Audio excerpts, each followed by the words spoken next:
Thank you, Mr. Chairman. I want to follow up on a comment the chairman made. I think I heard the chairman refer to crypto as risky new financial products, and the insinuation was that they might have the ability to crash our financial system. I think there's a really important distinction that I want to underscore here.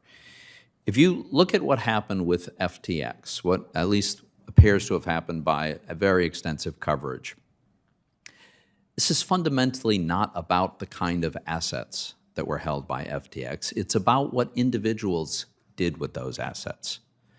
There are a lot of corollaries, there are a lot of analogies here. One comes to mind.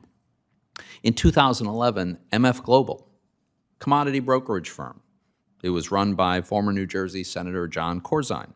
It collapsed after customer funds were misappropriated to fill a shortfall caused by the firm's exposure to some trading that went south.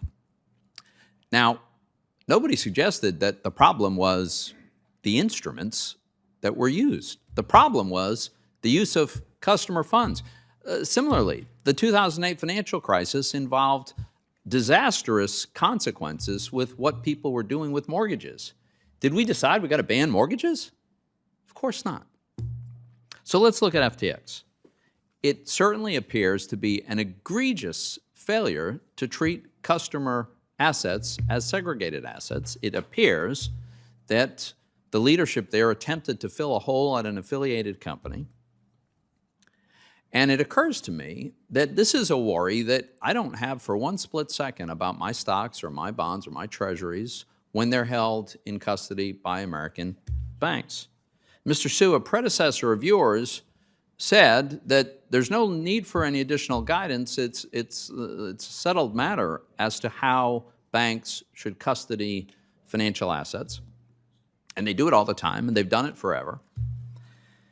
But my understanding is that your office discourages banks from providing custody services, among other services, in the crypto space. And it seems to me if people had access to custody services provided by a wide range of institutions, including regulated financial institutions, they might be able to sleep more comfortably knowing that those assets were unlikely to be used for some completely inappropriate purpose.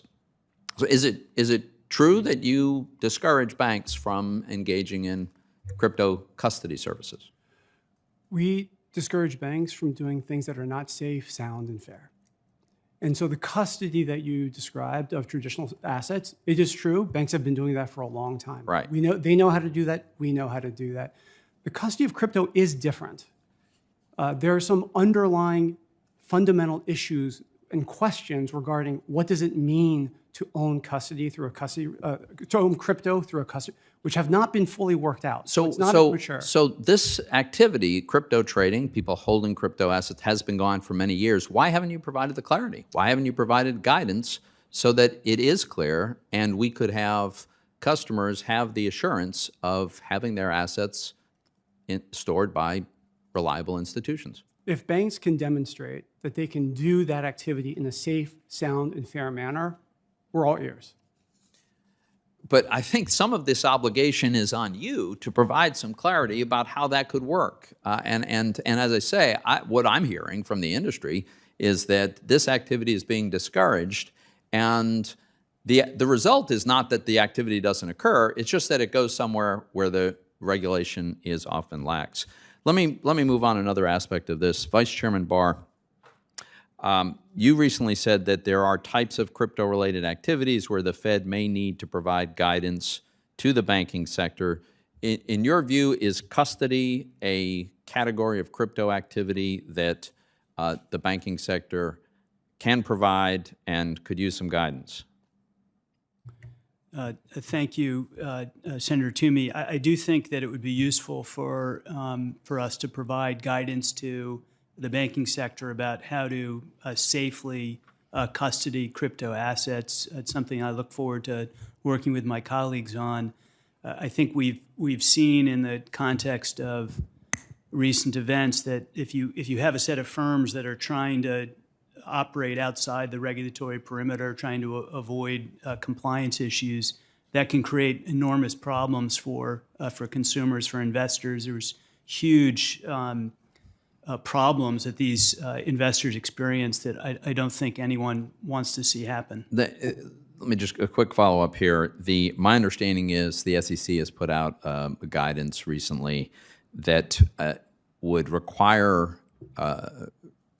issuing firms that custody crypto to put that crypto on their own balance sheet. Now, that is contrary to the way custody services are treated in every other category of asset that I can think of and always has been. If that were the case, if you're a firm that doesn't care about having a bloated balance sheet, maybe you don't care, but banks have a reason to be very concerned about increases in their balance sheet because it has capital requirements. Wouldn't this impose a significant cost on banks if they are, in fact, obligated to put all of the custody assets, crypto custody assets, on their balance sheets? Well, we've seen banks operate in a pretty cautious way to date. There are very few institutions that are currently seeking to engage in custody activity. Of course, we require all of our regulated financial institutions to comply with accounting rules, including accounting interpretations issued by the SEC. And so publicly traded banks would need to comply with that rule. And it would have the result that custody of crypto assets, you would need to hold capital against. In a way that is not required of any other category of financial assets. In a way that is not required for traditional custody of non-crypto assets. And so that differential would impact bank decision making. Yeah. Thank you very much. Thank you, Senator Toomey.